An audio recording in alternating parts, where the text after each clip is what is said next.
Menteri Sosial Republik Indonesia, Tri Risma hari ini melakukan kunjungan ke Provinsi Sulsel dalam rangka rapat koordinasi pemadanan data penerima bansos sekaligus menyalurkan bantuan program Keluarga Harapan atau PKH dan bantuan atensi bagi disabilitas di Loka Rehabilitasi Sosial Panguragan Kabupaten Takalar, Kamis 7 Oktober 2021.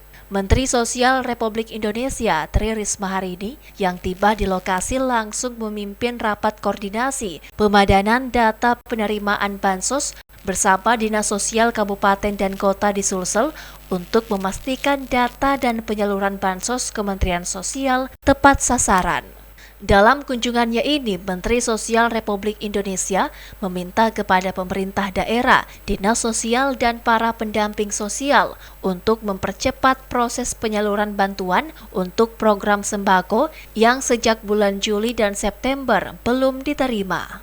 Tri Risma hari ini juga meminta untuk proses penyalurannya diberikan secara cash agar lebih efisien dari segi prosedur. Kita minta untuk bantuan yang mestinya cair di bulan Juli dan September, itu kita minta seluruhnya cash untuk bank.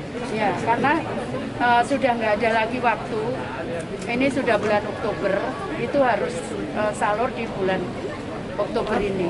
Diketahui untuk wilayah Sulsel, jumlah penerima bantuan sosial setiap tahun ada kenaikan, bahkan hingga 350.000 penerima bantuan. Agus Salim, Fajar TV dan Fajar Radio melaporkan.